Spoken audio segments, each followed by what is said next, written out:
Okey. Cikgu mula ya.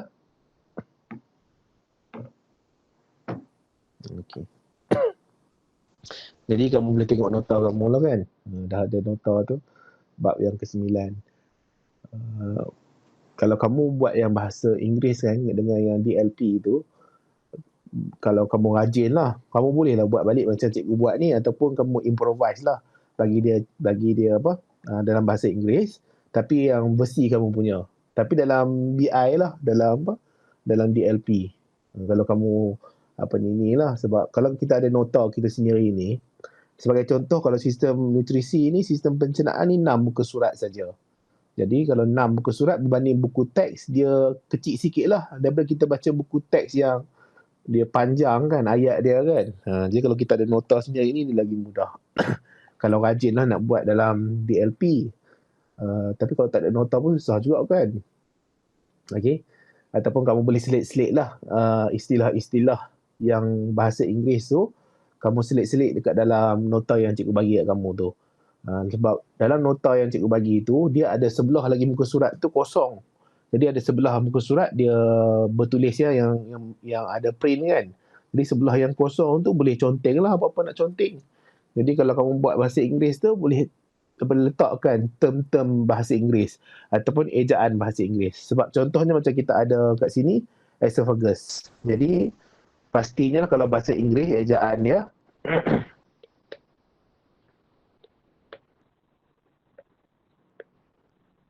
kan, esophagus. Kalau tak salah cikgu lah.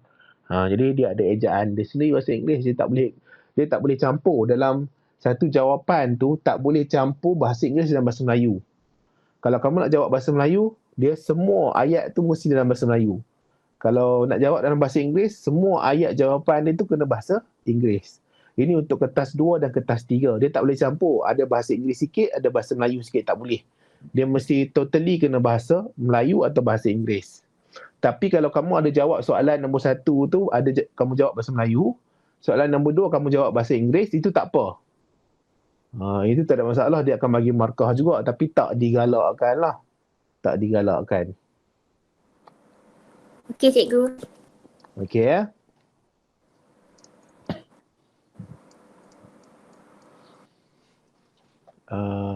Jadi kita mulalah dalam nutrisi dan sistem pencernaan manusia. Jadi terdiri daripada salur alimentari panjang berotot daripada mulut ke dubur. Jadi sistem pencernaan manusia ni terdiri daripada salur alimentari. Alimentari ni adalah salur pencernaan lah, dia panjang. Jadi dia bermula daripada mulut hinggalah ke dubur. Dan salur ni dia sebenarnya berotot. Okey, dia berotot. Jadi salur alimentari ni apa? Dia terdiri daripada kawasan mulut, kemudian dia pergi ke kawasan esophagus, kemudian perut, usus besar, serta dubur.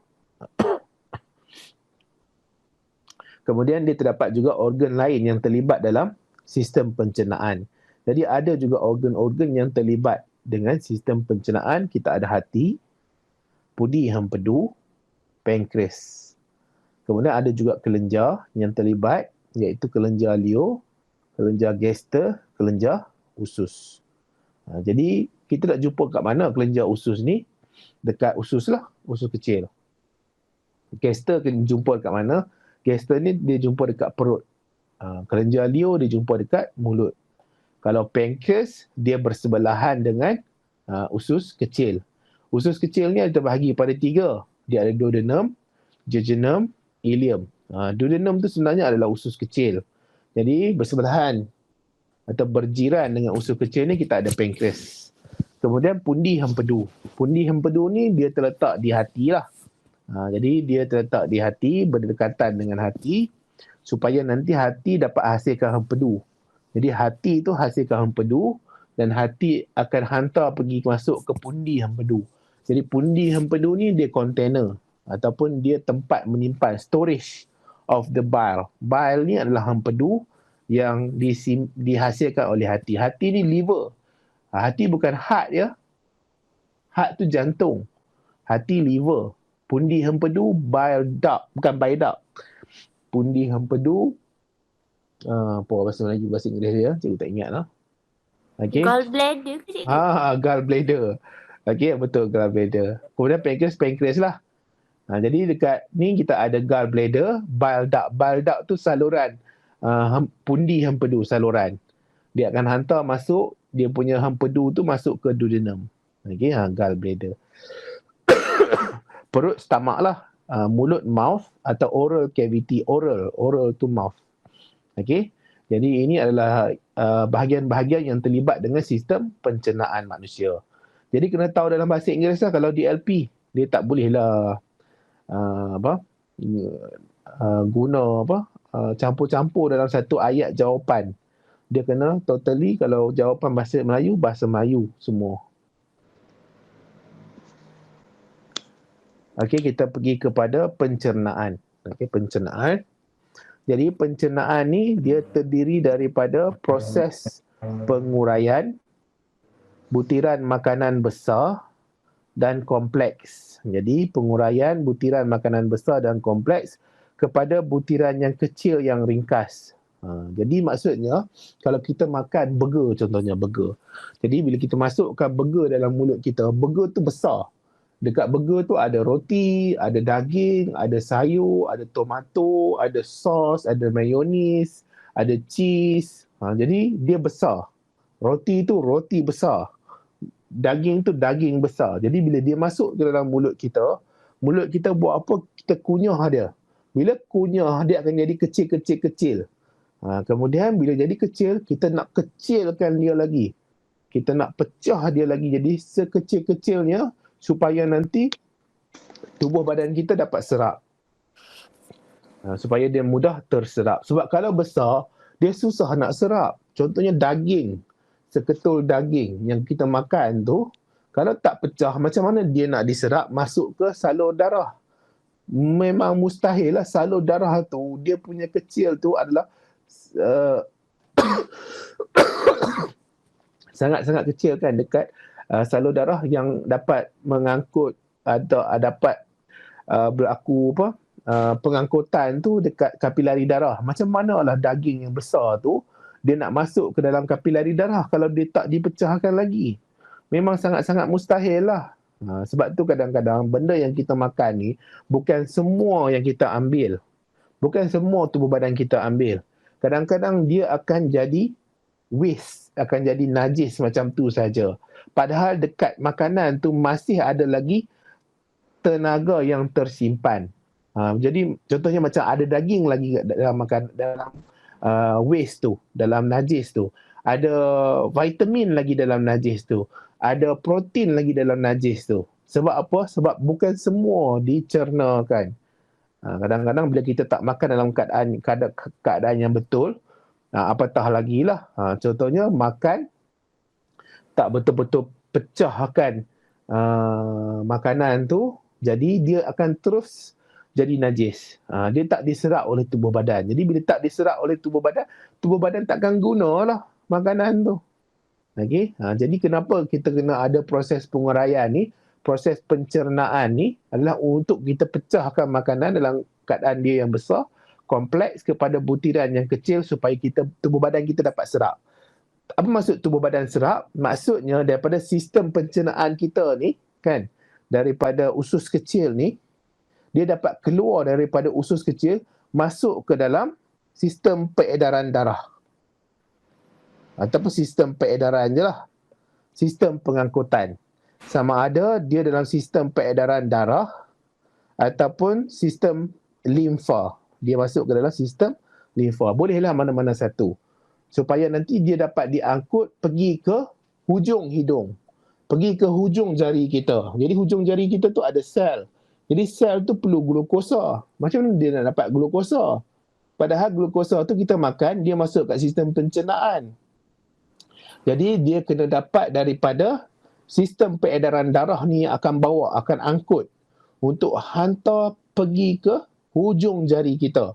Nampak tak? Daripada perut kita ni, dalam perut kita, nak diangkut pergi ke hujung jari.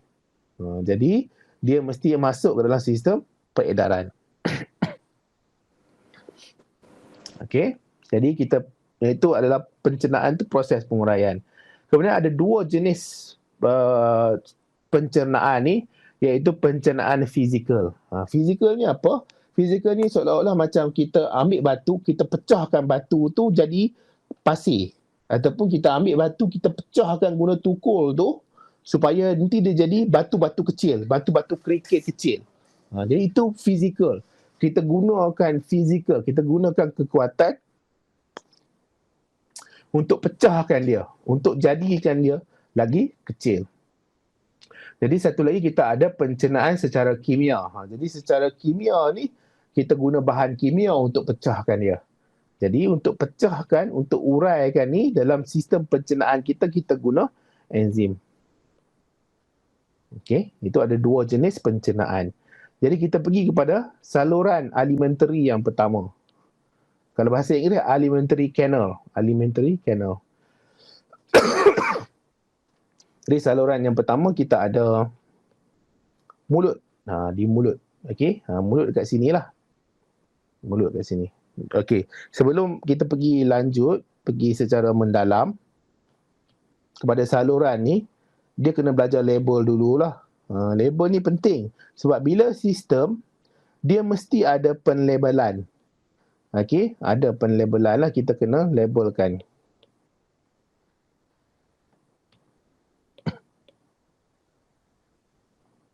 Kejap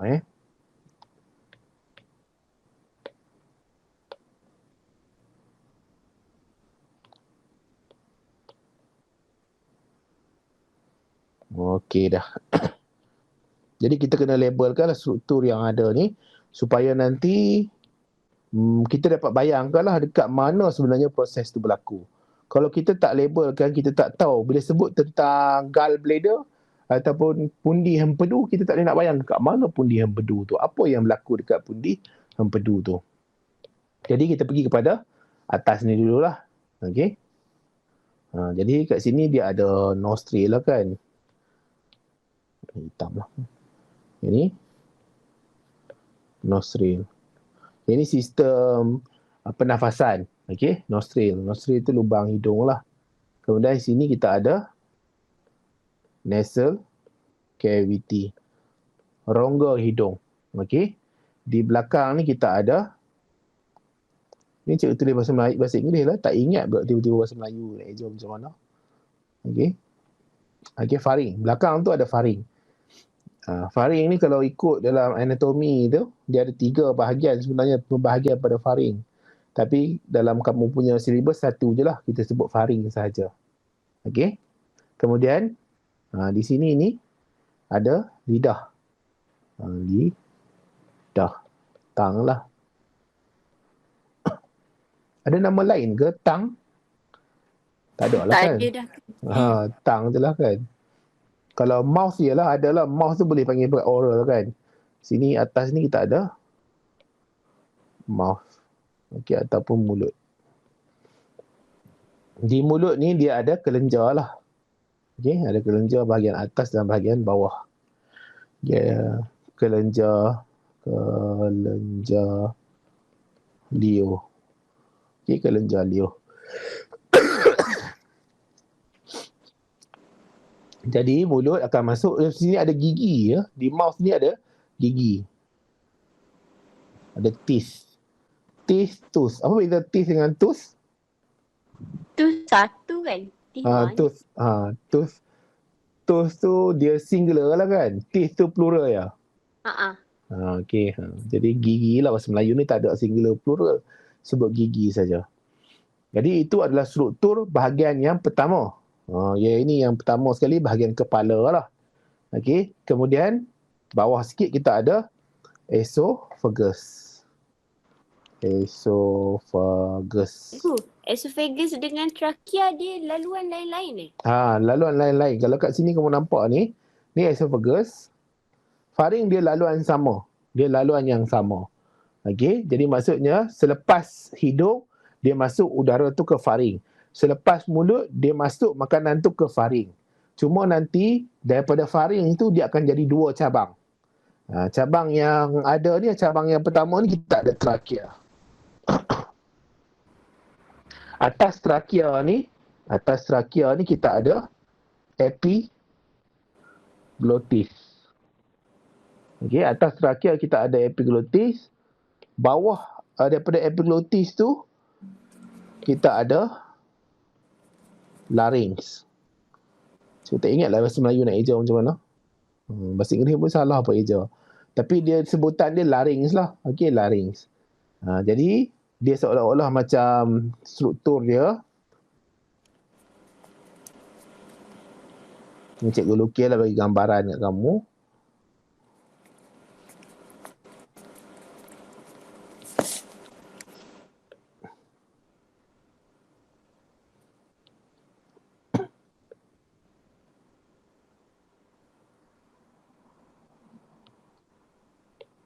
Jadi ini kita ada epiglottis.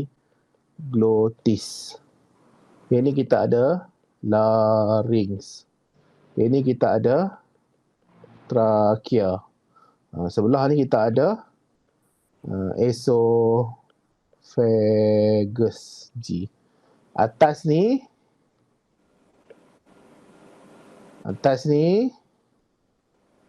kita ada pharynx. Lebih kurang macam tu lah. Jadi bila makanan masuk, makanan warna apa warna kanan warna ni lah, warna cerah sikit. Bila makanan masuk,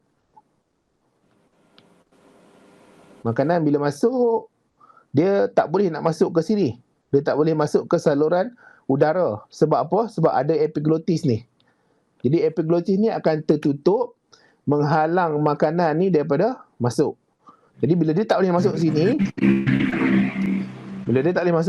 dia akan masuk ke sebelah sini, esophagus. Jadi dia akan turun pergi ke perut lah. Okay. Boleh faham tak, Farida? Boleh. Okey, jadi epiglottis tu akan menghalang makanan daripada masuk ke larynx. Larynx ni adalah kotak suara, voice box. Jadi dia akan vibrate, bergetar untuk keluarkan bunyi. Sekarang ni cikgu tengah bercakap ni, larynx ni tengah vibrate lah untuk dia produce sounds. Jadi kemudian barulah bunyi tu dikeluarkan. Kalau makanan tu tak boleh masuk ke larynx sebab ada epiglottis. Tapi kadang-kadang, jadi bila makanan kita makan dalam keadaan tergesa-gesa, bila kita makan dalam keadaan kita bercakap, kita makan dalam keadaan yang kita menjerit, kita makan dalam keadaan kuantiti makanan tu besar. Kita tak kunyah betul-betul, kita telan terus kan. Jadi dia ada kemungkinan dia akan tercekik. Jadi bila tercekik tu kemungkinan makanan tu dia masuk ke larynx. Jadi bila masuk ke larynx, udara tak dapat nak diangkut pergi ke seluruh tubuh badan. Sebab apa? Ada gangguan pada sistem pernafasan. Dan kita pula nanti akan sesak nafas sebab apa? Seolah-olah dia nak tarik masuk lagi makanan tu ke kita punya peparu. Jadi sebab tu orang kena buat apa? Heimlich maneuver. Heimlich maneuver tu kita peluk orang tu kan. Kemudian, yang nak tolak tu. Kita tolak dia punya dada tu untuk ada tekanan untuk tolakkan makanan tu keluar daripada sistem pernafasan dia tu. Jadi kemudian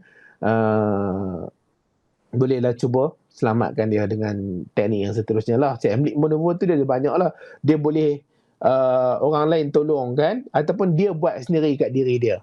Buat sendiri kat diri dia tu macam mana? Dia cari kursi lah. Dia tolakkan badan dia ke atas permukaan kursi tu. Okey. Jadi bila kita cakap yang tu pula terbuka, epiglottis tu terbuka. Dia dalam keadaan kita bercakap, epiglottis tu dia confused sama ada nak terbuka ke nak tutup, dia pun confused. Dia kemungkinan dia akan terbuka sebab ada udara yang keluar dan masuk bila bercakap. Betul tak? Kalau kita bercakap ada udara keluar dan masuk kan? Jadi dia pun confused nak tutup ke nak buka ke. Kalau terbuka nanti makanan masuk. Tapi dia tak ada lah orang kata apa, dia dalam keadaan sentiasa. Maksudnya bukan dalam keadaan yang tubuh badan tu dia pening sangat. Tapi ada kemungkinan tinggi, ada risiko kat situ. Bila makanan masuk, kita bercakap juga, kadang kemungkinan epiglottis terbuka. Tapi itu dia jarang lah sebab bukan semua orang dalam dunia ni dalam keadaan macam tu. Sebab tu dia jarang berlaku orang yang bercakap ni, dia makanan tu termasuk ke dalam laring. Jadi selalunya bila makanan masuk memang dia akan tolak epiglotis tu untuk tutup. Cuma dalam keadaan-keadaan tertentu saja. Okey cikgu. Jadi kena ingatlah selalunya epiglotis ni dia memang Tuhan dah cipta tubuh badan kita ni memang dah bagus. Even though kalau kita bercakap pun epiglotis ni kalau ada makanan dia akan tertutup. Cuma ada hari-hari itu dia malang sikit bagi kita lah. Kan? Kita berjalan kaki pun kan kadang-kadang kita pun tak pasti. Rasa jalan elok dah. Tergelincir juga kan. Jadi itu orang kata apa, tak upayalah benda nak berlaku. Okey. Tapi memang secara kamu kena ingat kita punya pembentukan tubuh badan ni memang dah dijadikan untuk kita survive dekat dalam muka bumi ni. Okey. Jadi kalau macam orang tu dia epiglotis terbuka, bila epiglotis terbuka dia makanan tersumbat, dia sepatutnya dia tak boleh survive lah. Jadi dia tak ada lah generasi yang seterusnya yang macam sama macam dia. Okey. Jadi itu lain lah, yang itu tak ada dalam silibus kamu. Okey, boleh Boleh. Okey, kita pergi pada seterusnya. Struktur yang seterusnya. Yang ni cikgu tak label tau. Kamu kena label sendiri ataupun kamu buat dekat muka surat yang kosong tu. Okey. Boleh belajar lukis lah. Cikgu pun tak pandai sangat lukis, main hentam je. Janji kata ada bentuk rupa sikit-sikit tu okey lah. Yang ni pun sebab dah 10 tahun duk praktis, 10 tahun mengajar, 5 tahun lebih ataupun dekat 10 tahun jugalah belajar benda biologi ni. Okey, seterusnya daripada esophagus dia akan masuk ke perut. Stomach lah. Perut bukan perut kita nampak dekat cermin tu ya. Itu bukan perut, itu kulit lah. Okey. Itu abdomen, dipanggil abdomen. Yang perut tu sebenarnya kat dalam. Okey. Perut ni kat dalam. Lepas tu kita ada hati. Hati ni adalah liver lah ya, bukan heart. Heart tu jantung. Okey. Jadi jantung ni pun sebenarnya dekat sini juga jantung ni. Sebab apa? Bukan jantung kat situ, jantung dekat peparu. Atas. Dekat atas sikit kan. Delete lah. Kemudian kita ada di sini duodenum. Okey. Duodenum ni adalah usus kecil yang pertama. Dia usus kecil ni terbahagi pada 3 bahagian. Duodenum, jejunum, ileum. Okey, duodenum, jejunum, ileum. Kemudian di bawah ni kita ada pankreas. Pankreas dia bentuk macam daun. Kalau bahasa Melayu pankreas ada C lah, C. Okey.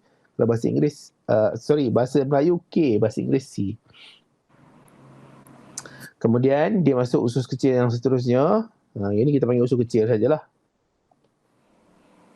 Okey, yang melibatkan jejunum, ileum. Okey, usus kecil. Kemudian dia masuk usus besar. Okey, sebenarnya dekat sini ada appendix. Cikgu tak ingat lah yang mana satu. Double. Appendix P double ke D double? P. Dia salah satu. P ya? Okey lah kalau kamu kata P. Jadi appendix usus besar, di hujung ni dia ada rectum. Kalau bahasa Inggeris C lah. Ni kita ada anus. Okey. Kecil appendix tu cikgu. Apa dia? Appendix kecil je, dia tak ada lah sebesar macam usus besar. Dia hanya accessory organ saja. Okey, organ apa accessory tu apa bahasa Melayu? Accessory lah kan? Jadi sepatutnya kena ingatlah daripada kawasan mulut sampailah ke kawasan anus. Okey? Jadi kat kawasan anus. Dia lalu juga dekat appendix tu cikgu. Appendix ni selalunya saya tak pasti dalam silibus kamu ada belajar ke tak. Dia sebenarnya house of bacteria. Jadi bakteria selalunya dia akan multiples ataupun dia akan membanyak dekat situlah, dia house, dia rumah bakteria. Sebab tu appendix kalau buang pun tak ada masalah. Kan ada setengah orang daripada kecil lagi dia dah buang appendicitis tu kan. Appendix tu dia buang. Jadi dia tak ada masalah sangatlah, jadi buang. Sebab appendix ni kadang-kadang dia boleh, bila berlaku ada bacterial infection ke, ada berlaku masalah kepada sistem pertahanan ke, dia boleh membengkak. Bila membengkak tu dia boleh pecah dalam badan. Bila pecah dia jadi internal bleeding, orang tu boleh meninggal lah. Okey, jadi selalunya benda-benda yang tak sepatutnya menyebabkan kematian ni, dia tak sepatutnya menyebabkan kematian. Contohnya appendix ni dia tak adalah orang kata apa terlalu ekstrim, kritikal macam virus ke, macam mikroorganisma ke. Jadi maksudnya bila kita buang, kita boleh hidup, teruskan kehidupan. Jadi tak sepatutnya kita mati disebabkan appendix. Okey, itu contohnya lah. Kalau dalam dunia perubatan dia belajar lebih lagi lah. Okey, jadi kalau boleh dia nak kurangkan statistik pada benda-benda yang tak sepatutnya menyebabkan kematian. Kalau banyak sangat orang mati sebabkan appendix, maksudnya kita punya sistem perubatan dekat Malaysia ni tak bagus lah. Sebab apa benda tu dia bukan ekstrim sangat. Sampai yang kata tak boleh nak detect ke, tak boleh nak elakkan ke, dia tak ekstrim sangat. Kalau benda yang tak ekstrim pun menyebabkan banyak orang mati, benda yang ekstrim apatah lagi lah. Jadi itu dia tak bagus lah untuk statistik dalam negara kalau masalah ni dia jadi terlalu kritikal. Jadi ini antara yang kamu kena ingat lah. Kau ingat maksudnya apa? Bila saya sebut saja pancreas boleh terus terbayang. Pancreas tu berada dekat mana kedudukan dia. Kalau sebut je ileum tu dekat mana. Jadi walaupun tanpa kita tengok lukisan, directly kita boleh terbayangkan dia punya struktur tu. Ini selalunya sistem biologi macam tu lah. Okey, Ileum tu sepanjang tu ke cikgu? Semua tu? Tak, dia ada dia punya bahagian-bahagian lah. Cuma dalam kamu punya syllabus ni, dia tak cerita duodenum tu panjang macam mana. Panjang banyak mana, berapa sentimeter dia. Jejunum tu berapa sentimeter dia. Ileum tu berapa sentimeter dia. Usus besar berapa sentimeter dia. Tak ada lah kamu punya syllabus. Tapi kalau kamu baca buku teks international tu, yang untuk degree ke, untuk foundation ke, memang dia ada bagi tahu berapa panjang untuk setiap satu bahagian ni. Jadi betul lah juga sebab apa dia tak tulis dalam buku teks berapa panjang usus kecil ni. Kalau dia tulis maksudnya kamu kena ingat lah. Kalau tak tulis tu tak apalah. Okey cikgu. Okey. Jadi kita pergi kepada kawasan mulut dulu. Mulut dia melibatkan gigi. Jadi gigi lah, di mulut ada gigi kan. Jadi gigi ni apa fungsi dia? Gigi ni fungsi dia adalah untuk potong. Kalau kamu tengok dekat cermin, kau tengok kat cermin, senyum dekat cermin tu, dia ada apa? Dia ada gigi bahagian depan. Jadi gigi bahagian depan tu adalah untuk potong. Dia pisau lah. Okey, dia pisau. Dia macam pisau, dia potong. Jadi bila kita makan burger tu, kita akan potong makanan tu untuk sebahagian daripada makanan tu saja yang masuk ke dalam mulut kita. Kemudian kita ada molar. Premolar dengan molar, tak salah cikgu. Kamu punya syllabus tak ada ni. Tapi kita ada molar tu gigi geraham. Gigi geraham ni gigi yang bentuk dia 4 segi. Dia ada permukaan dia. Permukaan ni dia boleh pecahkan makanan tu. Gigi kita kuat dia. Gigi manusia ni kuat. Gigi haiwan pun kuat jugalah. Maksudnya kalau kamu makan benda yang keras, benda yang liat, dia boleh masih lagi ada upaya untuk hancurkan gigi manusia ni. Memang dia kuat lah, dia tulang kan. Lepas tu gigi ni antara boleh dikatakan apa? Bahagian badan yang genggaman dia cukup kuat. Kalau kamu pegang seseorang tu, kamu pegang dengan tangan kamu, dia masih lagi boleh lepaskan tangan dia daripada genggaman kamu. Tapi kalau kamu cuba gigit seseorang tu sekuat hati kamu, dia punya daging tu boleh tercabut kan, ataupun boleh hilang daging dia kalau kamu gigit orang tu. Betul tak kan? Kekuatan gigi manusia tu. Sebab tu ada orang yang apa ni, yang tinju tu kan, yang bergusti dekat atas pentas tu kan.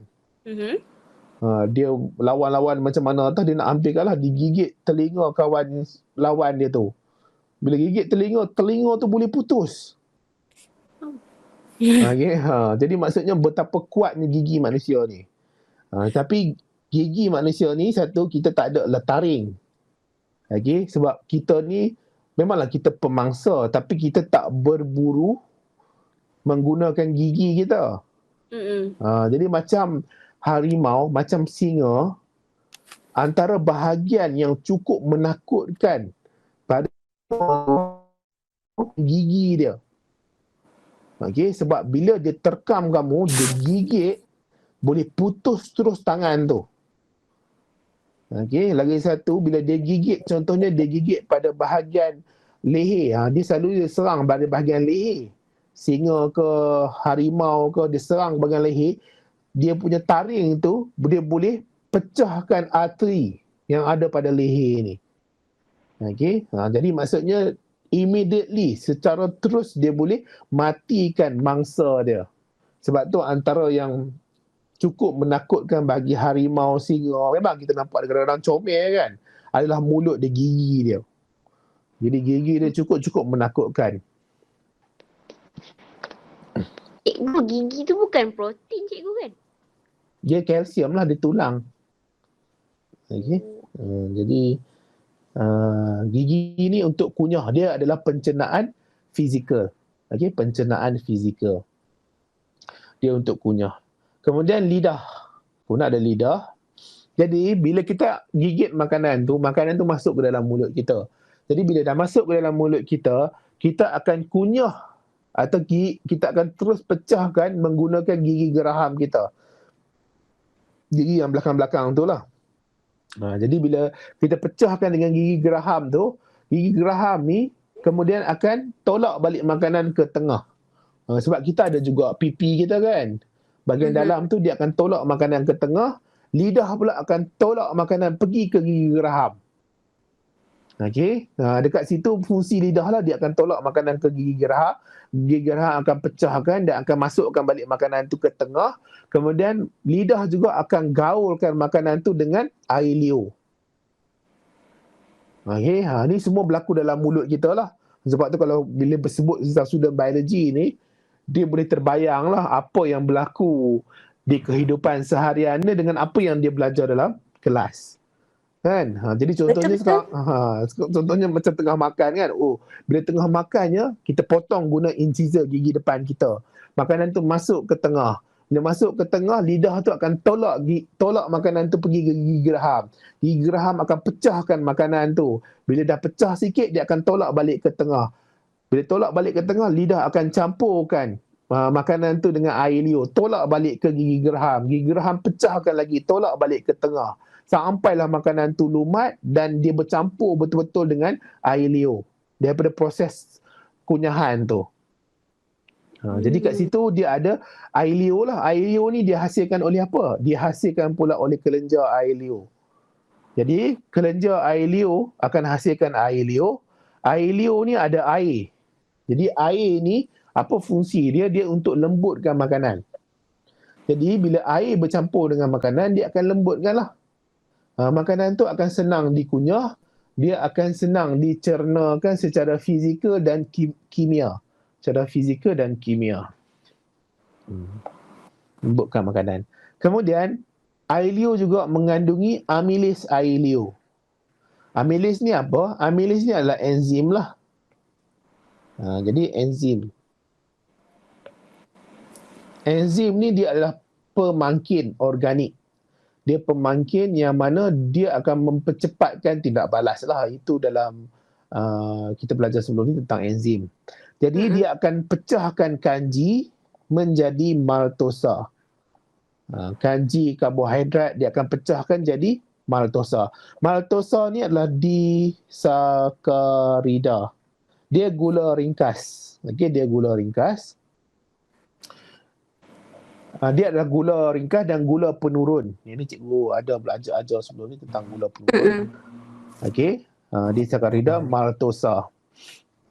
Kemudian pH dia untuk kawasan mulut ni disebabkan oleh air liur ni adalah antara 6.5 hingga 7.5. Okey, 6.5 hingga 7.5 pH untuk air liur. Jadi dia boleh keadaan slightly acidic, slightly alkali lah. Slightly acidic, slightly alkali. Tapi sebenarnya mulut kita ni sentiasa rasa masam sebenarnya. Kita selalu rasa masam kadang mulut kita. Jadi kenapa kita rasa masam dekat mulut? Jadi disebabkan oleh tindak balas bakteria. Jadi bakteria kena ingat antara tempat yang cukup banyak bakteria adalah di mulut. Okey. Dia antara tempat yang banyak adalah di mulut. Kadang-kadang sebab kita bernafas tu ada udara tu masuk ke dalam mulut. Sebab tu mulut ni antara salah satu tempat yang kena ditutup apabila wabak sekarang, contohkan wabak sekarang kan. Kita tutup mulut sebab apa? Supaya nanti orang yang kena bakteria tu, kena infected tu, yang dia ada virus tu, air liur dia tu ataupun hembusan dia tu tak merebak kepada orang lain. Kemudian satu lagi, kenapa tutup mulut? Supaya nanti tangan kita atau udara yang ada sekeliling tangan kita ni tak pegang mulut kita. Jadi kalau kita tak tutup mulut, kadang-kadang kita jadi macam sikit-sikit kita pegang mulut kita kan, sikit-sikit kita pegang rambut kita, sikit-sikit kita pegang hidung kita. Jadi kalau pegang rambut ke pegang telinga tak apa lagi. Kalau tangan kita tu ada virus tu, kita pergi pegang mulut kita pula, mulut kita akan bawa masuk ke dalam sistem badan kita. Sebab tu kita pakai tutup muka tu supaya nanti salah satunya, selain daripada nak halang udara yang tak sihat tu masuk, selainnya kita akan halang tangan kita daripada pegang mulut kita atau pegang hidung kita. Faham tak? Faham? Jadi itu salah satunya lah yang cikgu terbaca lah. Ini penambahan sajalah. Sebab apa? Kan selalu beritahu kena pakai hand sanitizer tu kan. Hand sanitizer ni dia ada alkohol lebih daripada 70% yang boleh bunuh, boleh dikatakan banyak jenis bakteria dan virus. Okey. Jadi bila sebut tentang alkohol ni, dia apa ciri dia? Cikgu, bolos tu apa cikgu? Bolos tu kejap. Apa ni, jadi cikgu tanya apa? Ciri alkohol. Alkohol ni dia mudah meruak dan mudah terbakar lah. Jadi hati-hatilah kalau siapa yang merokok tu. Okay. Merokok dan guna hand sanitizer. Takut nanti dia dalam keadaan dia merokok, dia pergi cucuk api, kena pada tangan dia. Kalau letak dalam kereta panas yang terbakar tu macam mana pula cikgu? Itu cikgu tak pasti. Macam mana dia boleh terbakar? Tiba-tiba betul-betul cikgu tak pastilah. Atau lah mungkin dia tak tutup ke hand sanitizer tu kan, meruap. Jadi bila meruap saja, ada cetusan-cetusan api ke yang menyebabkan terbakar? Kemungkinan lah. Ini dia lebih kepada fizik dan kimia. Fizik dan kimia, dia cikgu fizik, cikgu kimia dia lagi tahu lah kot macam mana proses tu boleh berlaku. Okey cikgu. Okey, kemudian kita membantu makanan membentuk bolos. Bolos ni bentuk bulat-bulat. Okey, bolos bentuk dia bulat-bulat. Jadi kalau makanan tu pun kalau kita tengah makan kunyah-kunyah, dia akan bentuk bulat-bulat sebelum kita telan dia. Okey, supaya nanti mudah ditelan. Ini yang berlaku di mulut lah. Kemudian kita akan berlaku proses penelanan. Kita akan telan dia. Epiglottis akan tutup trakea. Jadi epiglottis akan tutup trakea. Makanan waktu ni dalam bentuk bolos. Dan akan masuk ke esophagus. Dia akan masuk ke esophagus. Jadi esophagus ni, apa berlaku di esophagus? Peristalsis. Peristalsis ni adalah pengecutan pengenduran secara beritma. Apa maksud beritma?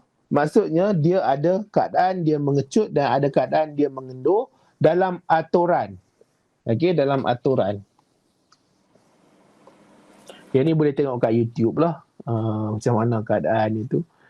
Peristalsis dia tak ada susah sangat pun. Okey. Okay, pergerakan beritma tu peristalsis ke? Dia peristalsis lah, tapi nak bagi tahu ciri peristalsis ni, dia pengecutan dan pengenduran secara beritma. Maksudnya dia dalam keadaan yang dia ada aturan dia. Dia ada bahagian atas tu mengecut, bahagian bawah mesti mengendur. Dia bukan seluruh peristalsis tu mengecut, seluruh peristalsis mengendur, tak. Seluruh peristalsis pula, seluruh esophagus. Contohnya esophagus. Ni esophagus lah, dia bersambung ni ya. Cikgu buat ni nak tunjuk je lah. Okey, kalau sini dia mengendur, sini akan mengecut lah. Sini pula akan mengendur. Sini mengecut. Jadi bila keadaan macam tu, dalam ni ada makanan lah. Jadi bila ni ada makanan, sini tak ada makanan, sebab apa dia tolak makanan pergi ke sini. Okay. Sebab apa dia kena ada kawasan yang mengecut, ada kawasan yang mengendur, supaya makanan tu dapat bergerak, ditolak pergi ke perut. Okey, ditolak pergi ke perut. Dekat seluruh alimentary canal ke ada peristalsis, cikgu? Dia ada di usus kecil, ada di usus besar, ada di esophagus pun ada berlaku peristalsis. Usus besar pun ada peristalsis. Di perut pun sebenarnya ada peristalsis. Okey? Okey, cikgu. Di perut pun ada. Tapi kamu tak tahu ada belajar ke tak dalam syllabus ni. Okey? Dia selalunya kita punya guideline kita tu buku teks. Apa saja maklumat dia kena selari dengan buku teks. Walaupun kadang-kadang kamu baca dekat newspaper ke, kamu baca dekat ni ke, tapi rujukan utama dia buku teks lah. Okey, sebab nanti takut kontradik dengan benda-benda lain. Paling bagus sekali kena refer buku teks lah. Even kalau cikgu tersalah ke apa ke, buku teks kata macam tu, kamu ikut je buku teks. Kamu jangan pening-pening kepala sangat. Kan, nanti takut nanti cikgu kat sana ajar macam lain, cikgu kat sini ajar macam lain, buku teks sebut macam lain. Jadi last kali nak kena buat apa, ikut buku teks. Okey. Itu kata apa, sedikit tip lah. Okay, kadang-kadang banyak sangat maklumat ni, kadang kita pening kepala. Betul. Okey, kita sampai ke esophagus, kemudian pergi ke perut. Jadi dinding perut dilapisi oleh sel epithelium. Okey, sel epithelium. Jadi epithelium ni ada dekat kulit juga. Kulit pun ada sel epithelium juga. Trakea pun ada epithelium juga. Jadi epithelium ni dia banyaklah tempat dia. Dan dia dah ada struktur yang khusus. Apa fungsi dia? Apa yang dia perlu buat? Jadi di perut pun sama juga, ada fungsi dia. Jadi sel epithelium di perut ni, dia telah alami ubah suai kepada struktur dan fungsi. Jadi pastinya lah berbeza. Sel epithelium yang di kulit, dia ada kelenjar peluh. Okey, dia ada kelenjar peluh, dia ada sebum apa semua tu. Pastinya dekat perut, dia tak ada lah benda-benda tu. Perut mana menghasilkan peluh. Okey, jadi tapi dia ada kelenjar gaster. Dia ada kelenjar gaster. Jadi kelenjar gaster ni dia ada jus gaster yang akan dihasilkan. Kita akan tengoklah jus gaster tu apa.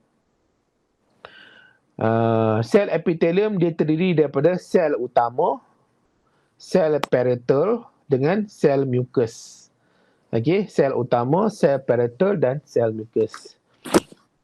Jadi kelenjar gaster ni apa? Kelenjar gaster ni dia akan menghasilkan pepsinogen, hydrochloric acid dan mucus. Okey, ini dalam keadaan kelenjar gaster lah yang menghasilkan pepsinogen, hydrochloric acid dan mucus. Tapi specifically untuk yang sel epithelium ni, sel utama dia hasilkan pepsinogen. Rembes tu maksudnya apa? Boleh sebut rembes. Apa beza rembes dan hasil? Jadi dalam biologi ni kita ada rembes. Kalau bahasa Inggeris kita panggil secret. Rembes ni maksudnya adalah tempat dia dihasilkan dan juga dia keluar daripada tempat yang dihasilkan. Itu rembes. Dia produce and dia secret. Dia produce and dia secret lah, dia keluarkan. Dia exit the cell itself. Rembes tu maksudnya dia hasil kat situ dan dia keluar daripada tempat tu. Boleh tak? Boleh. Boleh. Jadi maksud rembes tu dia dihasilkan kat situ, dia keluar. Tu secret lah. So ada 3 benda lah dalam perut cikgu. Jadi ada 3 jenis sel. Sel utama, sel parietal, sel mucus. Sel utama akan rembes pepsinogen.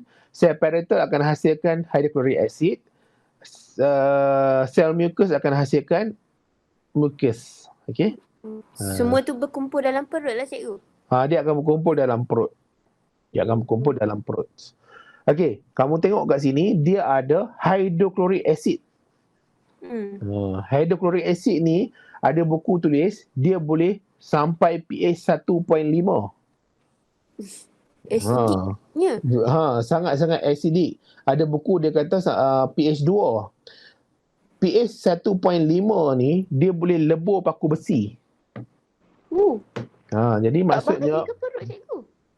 Bahayalah kat perut sebenarnya. Sebab tu ada setengah orang dia kena penyakit gastritis. Gastrik. Okay. Gastrik tu sebenarnya perut sebenarnya. Penyakit dia adalah gastritis, adalah tindak balas hydrochloric acid terhadap dinding perut. Tapi selain daripada dia ada tindak balas tu, sebenarnya dinding perut ada perlindungan dia, iaitu mucus. Jadi mucus ni akan melindungi dinding perut daripada tindak balas hydrochloric acid. Jadi maksudnya sel mucus ni akan hasilkan mucus. Mucus ni akan melapisi dinding perut tu daripada tindak balas hydrochloric acid. Jadi dia akan survive lah. Okey, dia akan survive. Ataupun dia tidak akan termusnah dengan teruknya. Seolah-olah macam musnahnya paku besi tadi, dia tak musnah macam paku besi tu lah. Paku besi tu sampai dia menghakis kan, atau lebur paku besi ni tak sampai macam tu sebab ada mucus. Tapi dalam keadaan yang banyak, dalam keadaan yang biasa, bila makanan ada dekat dalam perut, hydrochloric acid ni dia lebih akan bertindak balas terhadap makanan berbanding dengan dia bertindak balas terhadap dinding perut. Sebab tu kalau orang yang kena penyakit gastrik ni, kan, gastritis ni, dia selalunya dia pola pemakanan dia tak tetap. Dia ikut suka dia lah nak makan pukul apa. Okey, dia tak ada macam setengah orang, dia breakfast kena makan pukul 10. Lepas tu lunch dia makan pukul 3. Dinner dia makan pukul 8. Itu memang rutin setiap hari dia. Selalunya orang macam ni dia takkan ada masalah tentang hydrochloric acid ni. Sebab apa? Tubuh badan dah tahu dah bila masa nak hasilkan hydrochloric acid, iaitu pukul 10 pagi, pukul 3 petang, pukul 8 malam. Jadi tak ada masalah lah sebab dah ada rutin dia. Tapi ada setengah orang dia tak ada rutin. Bila tak ada rutin, kadang-kadang tubuh badan tak tahu dia nak hasil pukul berapa. Hydrochloric acid nak hasil pukul berapa pun tak tahu. Jadi bila dia hasilkan pukul 1 tengah hari, tapi makanan tak ada. Jadi bila makanan tak ada, hydrochloric acid tak boleh tindak balas dengan makanan. Jadi dia akan bertindak balas dengan dinding perut. Hari ini mungkin ada mucus yang cukup untuk tindak balas dengan dinding perut. Tapi esok tak tahu lagi macam mana, lusa tak tahu lagi macam mana. Ataupun hari ini mungkin cukup untuk ada tindak balas, esok tak tahu lagi macam mana. Jadi lama kelamaan dia akan turut mencernakan dinding perut, turut memusnahkan dinding perut. Jadi bila dia turut memusnahkan dinding perut, itu yang akan membuat dinding perut akan tindak balas dengan asid dan orang tu akan rasa sakit. Sakit ni bukan sakit biasa ya. Macam kita bubuh cahaya panas dekat tangan. Orang tu sampai tak boleh nak berdiri tegak. Muka berubah pucat sepucat-pucatnya. Cikgu pernah nampak lah sebab sebelum ni ada kawan cikgu dia kena penyakit tu. Memang teruk sungguh muka dia. Kita yang tengok ni pun kita rasa sakit. Apatah lagi dia yang kena sakit tu kan. Betul. Dan ni dia sebabkan asid tu kan. Jadi antara yang bagusnya kita kena ada fix schedule punya makan lah. Jadi fix schedule punya makan. Makan banyak pun tak bagus jugalah kan. Sebab bila kalori intake tu banyak, dia akan increase fat lah. Lemak akan banyak pula. Bila makan tak selalu pun bahaya juga kan, sebabkan oleh hydrochloric acid. Semua ni jangan melampau sajalah. Dia ada contohnya macam orang puasa. Kalau puasa kenapa tak ada masalah sangat? Sebab bila puasa kita sahur. Sahur tu sebenarnya dia membekalkan perut tu dengan persediaan. Persediaan untuk dia tahu makanan ada waktu pagi dah ada. Jadi dia akan tunggu 12 jam pula untuk sampai pukul 7. Jadi kemungkinan pukul 6, pukul 7 tu dia dah mula rasa lapar sikit, asid tu dah keluar sikit, kemudian buka puasa. Jadi ada jenis-jenis makanan pula dia tahan, kan, dia tahan. Jadi contohnya macam ada orang kata kurma tu dia dapat tahan, kan. Apa ni, dia punya tu kan, dia punya rasa kenyang dia tu. Ini adalah untuk yang mucus.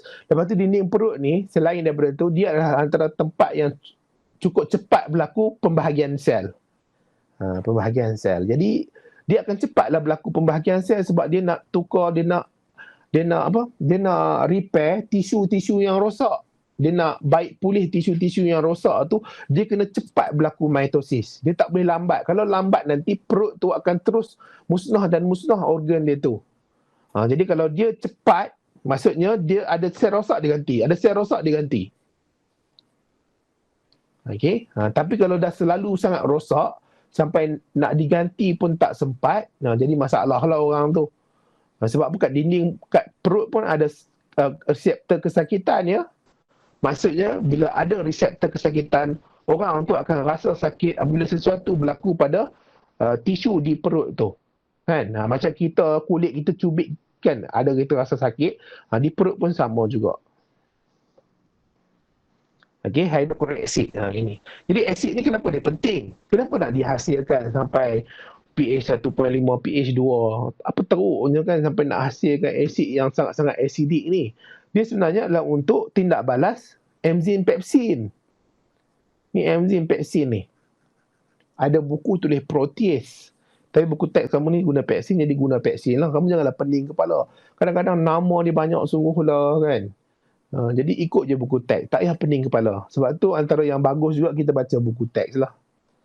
Kadang-kadang memanglah bosan yang baca buku teks ni. Sebab dia ayat dalam bentuk esei kan. Orang ni ada setengah orang, bila dia nampak ayat panjang-panjang tu, terus rasa mengantuk. Tak baca lagi, tapi dah mengantuk. Okay, tapi sebenarnya bagus sebenarnya bila kita baca ayat-ayat tu. Jadi kita ada kata apa, susunan jawapan untuk kita jawab nanti dalam exam sebenarnya. Jadi pH dia 1.5 hingga ke 2 untuk tindakan enzim pepsin. Jadi dia sebenarnya enzim yang dia hasilkan adalah pepsinogen. Ingat ya, tadi ke atas ni, mana tau? Ni sel parietal ni. Sel parietal ni dia bukan sel parietal. Sel utama ni hasilkan pepsinogen. Jadi hydrochloric acid ni dia kena bertindak balas dengan pepsinogen sebelum dia tukar jadi pepsin. Sebelum dia bertukar jadi pepsin. Kemudian bila dah jadi pepsin, barulah dia boleh pecahkan protein jadi polipeptida. Barulah dia boleh pecahkan jadi polipeptida.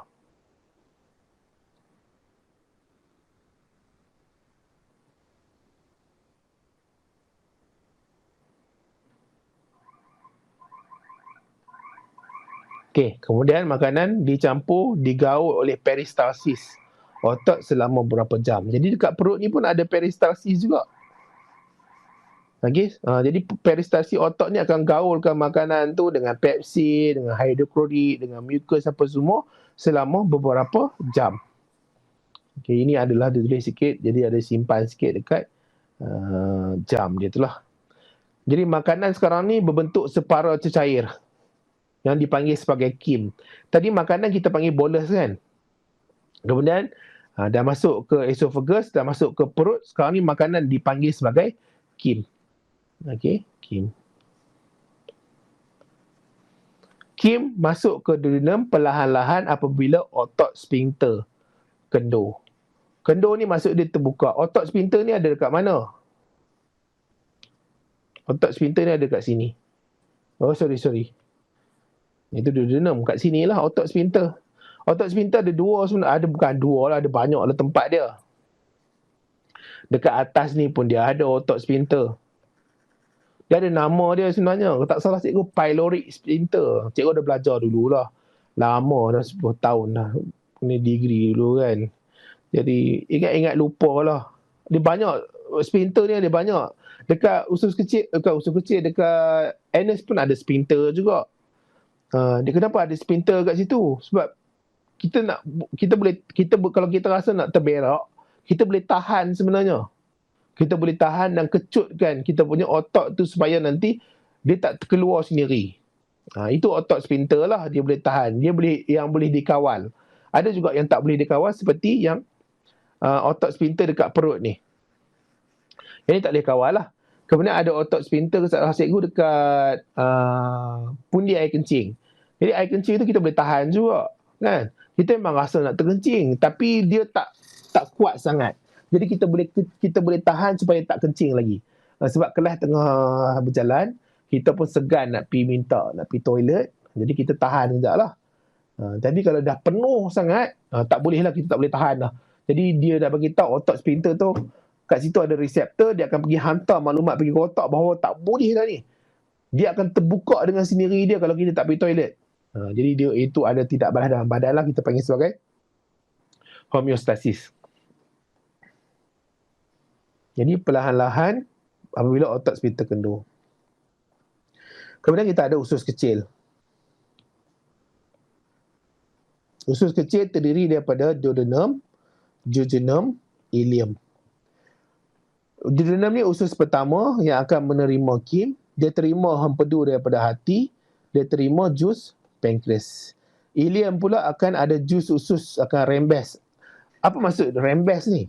Maksudnya dinding ileum tu, sel-sel dekat ileum tu, dia boleh hasilkan jus usus. Jus usus ni terdiri daripada maltase, sucrase, lactase, lipase, erepsin. Cikgu tak ingat.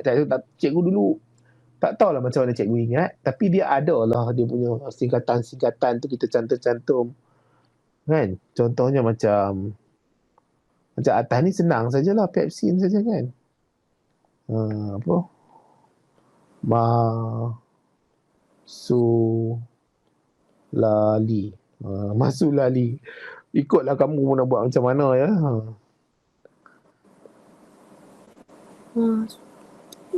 Semua ni ada dalam satu jus usus tu. Dia remeh satu-satu lah, tapi umumnya kita panggil jus usus. Tapi dia adalah sel-sel dia yang akan hasilkan maltase, sucrase, lactase, lipase, erepsin ni. Okay. Jus dalam bahasa Inggeris cikgu. Usus apa? Intestinal juice lah. Intestinal juice, okay. Intestinal juice. Kamu nak confirm buat kena tengok buku teks balik. Cikgu pun tak ingat lah. Okay. Tapi rasanya betul lah tu. Okay, kemudian pankreas. Pankreas akan hasilkan amylase, trypsin, lipase. Jadi cikgu selalu ingatlah LAT, LAT. Okay, LAT. Pankreas akan hasilkan LAT. LAT tu apa? Dia lipase, amylase, trypsin. Okay, ini pankreas. Ini semua akan masuk ke dalam duodenum. Yang tu semua akan masuk ke duodenum. Jadi, amylase akan pecahkan kanji jadi maltosa. Trypsin akan pecahkan polipeptida jadi peptida. Lipase akan pecahkan lipid jadi asid lemak dan glycerol. Okay. Protease tak ada cikgu. Apa dia? Enzim protease tu tak ada kat sini. Ni bukan. Protease tu pepsin. Protein tu pepsin. Dia ada dekat sini lah. Okay. Yang ini dipanggil sebagai trypsin. Trypsin ni akan sambung pecahkan polipeptida. Tadi dia pecah dekat perut. Dia pecah kat perut protein jadi polipeptida. Dia sambung pecahkan polipeptida dekat duodenum. Jadi peptida sahaja. Okay, jadi peptida sahaja. Lipid waktu ni dipecahkan oleh lipase jadi asid lemak dan glycerol. Kemudian hati pula akan hasilkan hempedu, akan disimpan di pundi hempedu iaitu gallbladder. Okey. Nah, dia akan neutralkan asid kim Asid kim ni, asid kim tadilah kim. Kim tadi yang ada dekat perut tadi kan. Kita panggil dia kim kan. CH. Kita panggil dia kim. Jadi asid dia tu akan dineutralkan oleh empedu tadi. Kemudian keadaan dia adalah alkali lah. 7.6 hingga ke 8 disebabkan oleh empedu ni. Jadi selain daripada tu, dia akan emulsify lipid. Jadi emulsify ni maksudnya apa? Dia baurkan lemak. Dia pecahkan lemak tu jadi titisan-titisan halus. Kenapa dia nak pecah jadi titisan-titisan halus? Supaya nanti senang dia nak digest oleh lipase. Jadi lipase ni akan pecahkanlah lemak tu jadi asid lemak dan glycerol. Okey. Kemudian kita ada dekat usus kecil lah. Usus kecil terutama sekali dekat ileum lah. Iaitu tindakan enzim maltosa akan tindak balas oleh enzim maltase jadi glukosa. Sukrosa, sukrase jadi glukosa dan fruktosa. Ni tak nak kena ingat. Cikgu pun tak pastilah dulu macam cikgu ingat. Bukan apa, kadang-kadang kan bila dah masuk ujung-ujung semester-semester akhir, kita dah selalu sangat dengar kan. Macam cikgu kan dah dengar banyak kali. Dengar banyak kali kan maltosa pecah oleh maltase jadi glukosa. Ni glukosa sebenarnya, tambah lagi glukosa. Jadi bila dah dengar banyak kali, tak payah dah benda-benda apa singkatan-singkatan tak buat dah. Sebab apa dah automatically kita ingat. Betul. Tapi kalau macam yang kamu baru lagi, kamu nak ada bantuan untuk mudah mengingat tu, bolehlah nak buat, tak ada masalah. Okey. Jadi sukrase dia akan pecahkan sukrosa jadi glukosa fruktosa. Kalau laktosa akan dipecahkan oleh laktase jadi glukosa galaktosa. Okey. Ni kalau kamu nampak kan kat sini, laktase kan. Laktosa. Cuma ada tambah galaktosa lah. Jadi, ni of course lah boleh ingat. Maltosa boleh ingat. Sebab dia glukosa. Sukrosa tinggal fruktosa sajalah. Okey, kemudian kita ada lipid. Lipid akan disambung pecah oleh lipase menjadi asid lemak dan glycerol. Peptida akan dipecahkan oleh erepsin jadi asid amino. Jadi yang ini asid amino, asid lemak, glycerol, glukosa, galaktosa, fruktosa, semua ni 1, 2, 3, 4, 5, 6. Semua 6 ni akan masuk ke salur darah ataupun sistem limfa. Untuk dihantar pergi ke mana? Pergi ke sel. Sel yang ada dekat mana? Dekat jari, dekat mata, dekat otak, dekat kaki. Jadi semua 6 ni akan dihantar. Selain daripada tu, dia ada juga vitamin. Iaitu vitamin A, vitamin D, vitamin E, vitamin K. Yang ini semua larut dalam lipid. Kemudian kita ada vitamin yang larut dalam air, vitamin B, vitamin C larut dalam air. Jadi semua vitamin-vitamin ni dia datang daripada makanan, sama juga dia akan masuk ke salur darah atau sistem limfa untuk dihantar pergi ke seluruh sel yang ada dekat kita ni. Even kepada usus sendiri pun dia akan masuk ke salur darah dulu, kemudian baru dia hantar balik ke usus tu, sel-sel dekat usus tu. Untuk sel-sel usus tu jalankan fungsi dia.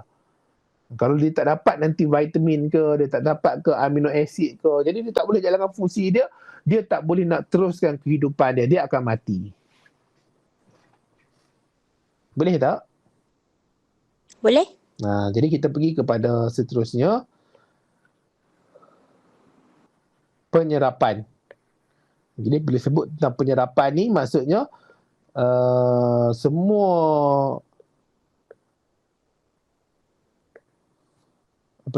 hasil pencernaan ni akan masuk ke dalam sistem atau salur darah kita. Akan masuk ke salur darah kita. Penyerapan. Jadi molekul ringkas hasil pencernaan diserap di ileum. Okey, molekul ringkas hasil pencernaan diserap di ileum. Jadi ileum tu selain daripada tindakan enzim tu, dia juga adalah hasil tempat penyerapan lah. Dia panjang lah, dia berlipat-lipat, dilitupi unjuran halus disebut villus. Jadi kalau buka kat sini ni usus kecil. Warna ni lah, cerah sikit. Jadi dekat dalam ni dia ada usus, ada macam bentuk jari-jari ni. Yang ni dipanggil sebagai ileum. Dia duduk dalam usus kecil, dalam ileum. Dekat ileum dia ada, dipanggil sebagai villus. Villus ni adalah satu. Ataupun singular lah. Ada double L kalau bahasa Inggeris, ada double L. Kalau bahasa Inggeris, kalau plural kita panggil sebagai villi. Yang ni plural. Okey, plural. Oh, okey. Kat mana sini? Jadi, villus, lapisan epithelium, dia satu sel, dia cepat serap nutrients. Dia kenapa dia lapisan dia satu sel saja? Sebab dia nak cepat serap nutrients. Okey, sekarang ni kita pergi kepada struktur dia. Struktur dia, kita ada bahagian yang luar ni, dia satu sel, ni villus lah, satu villus. Maksudnya, yang ini, bila dibesarkan satu ni saja, ni satu saja, bila besarkan dia jadi bentuk yang macam ni. Ni bentuk ni. Okey, dia bentuk ni. Dipanggil sebagai villus. Dia dalam tengah-tengah dia tu dia ada laktil. Tengah-tengah ada laktil, kemudian luar sikit kita ada jaringan kapilari darah. Kemudian luar lagi kita ada epithelium. Mana sel epithelium? Lapisan epithelium. Luar lagi kita ada lapisan epithelium. Besarkan. Lapisan epithelium. Dekat lapisan epithelium tu, dia ada sel goblet. Kemudian atas dia tu ada bulu-bulu ni. Dipanggil sebagai microvillus. Sama juga, bila sebut tentang microvillus, dia melibatkan satu ni sahaja. Satu sajalah. Kita boleh panggil dia juga sebagai microvilli. Microvilli ni bolehlah 2, 3, 4. Dia banyak lah. Banyak microvillus. Okey. Yang ni dia plural. Yang ni dia singular. Okey. Sekarang ni, kalau kamu nampak kat sini, maksudnya ada 6 tadi kan? Kita ada sebut 6 tadi.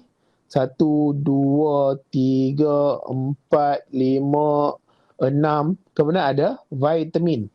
Semua ni ada dalam usus. Jadi bila semua ni ada dalam usus, dia akan bergerak sepanjang dalam usus ni akan melalui villus-villus ni. Jadi bila dia melalui villus-villus ni, dia akan melalui kawasan epithelium villus. Dia akan melalui kawasan epithelium villus. Dia akan melalui kawasan epithelium villus. Jadi, bahan-bahan tu, kita secara umumnya kita bahagi dia kepada 2 jenis. Kita bahagi kepada 2 jenis, iaitu bahan terlarut air. Maksudnya, yang 6 tadi, nutrien yang paling kecil sekali tu, dan vitamin, kita boleh bahagi kepada 2, iaitu ada yang dia boleh larut dalam air, ada yang dia boleh larut dalam lemak, dalam lipid. Jadi, bahan yang terlarut dalam air ni, dia akan masuk ke dalam kapilari darah. Okey, dia melalui pengangkutan lah. Melalui cara pengangkutan. Pengangkutan pasif dan pengangkutan aktif. Okey. Ini bahan terlarut air. Iaitu contohnya fruktosa. Jadi fruktosa ni dia adalah gula ringkas. Dia akan masuk melalui resapan berbantu RB. Glukosa akan masuk melalui pengangkutan aktif, galaktosa pengangkutan aktif, amino asid pengangkutan aktif. Vitamin B dengan C akan masuk bersama dengan air. Air akan masuk melalui osmosis. Jadi dia akan masuk, bergerak, pergi ke jaringan kapilari darah. Kemudian dia akan pergi ke mana? Jaringan kapilari darah ni akan berkumpul masuk ke vena. Vena ni salur darah lah. Kamu tak belajar lagi vena ni di bab ke-10. Nanti akan ada vena. Vena tu nama vena tu vena porta hepa. Jadi hepa ni maksudnya apa? Hepa ni hati. Maksudnya salur darah ni yang ada semua ni akan pergi ke hati. Dia akan pergi ke hati. Yang bahan terlarut lipid pula, iaitu asid lemak, glycerol, vitamin A, D, E, K, dia resapan ringkas. Resapan ringkas dia akan masuk ke laktil. Jadi laktil akan pergi ke mana? Dia akan masuk ke salur limfa. Daripada salur limfa akan pergi ke ductus thorax. Ductus thorax ni adalah kawasan salur darah lah. Ini salah satu nama salur darah. Nanti akan belajar jugalah nanti. Dia akan masuk ke vena subclavicle kiri. Dia akan pergi masuk ke vena cava. Jadi vena cava ni adalah salur darah yang bawa darah terdioksigen masuk ke dalam jantung. Jadi maksudnya, akhir sekali, nak tak nak, dia akan masuk ke salur darah. Dia akan masuk ke salur darah. Iaitu semua bahan-bahan ni akan masuk ke salur darah. Cuma laluan dia tu berbeza. Untuk bahan terlarut lipid, bahan terlarut air. Okey. Jadi kita ada sel goblet ni. Sel goblet ni akan rembes mucus untuk bantu pencernaan. Lepas tu dia ada kelenjar usus, akan rembeskan jus usus untuk enzim pencernaan. Sebab apa? Ileum ni adalah tempat juga pencernaan. Dia ada sukris, dia ada maltase, dia ada erepsin. Semua enzim-enzim tu akan dicernakan oleh jadi kelenjar usus lah. Boleh tak?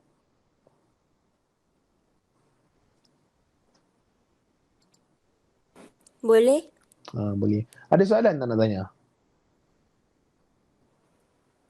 Tak ada, tekan cikgu jelas je. Sebab tinggal lagi 5-6 minit ni. Okey. Jadi cikgu nak masuk asimilasi ni dia panjang sikit. Oh, absorption dengan assimilation tu dia lain cikgu? Dia lain. Penyerapan dia lain. Asimilasi tu lain. Jadi sama. dia tak sama. Dia absorption, assimilation. Okey, dia lain lah. Jadi maksudnya ia ni dia akan berlaku sepanjang usus kecil. Yang ni. Jadi ada 6 bahan tu bersama dengan vitamin. Dia ada 2 jenis, iaitu bahan terlarut air, bahan terlarut lipid. Dia akan masuk ke kapilari darah ataupun dia masuk ke laktil. Okey. Okey cikgu. Jadi tak susah sangat kan sistem pencernaan manusia ni. Cuma sebelum ni jumpa dah sikit. Cuma apa? Waktu kamu PT3 ada jumpa kan, belajar kan.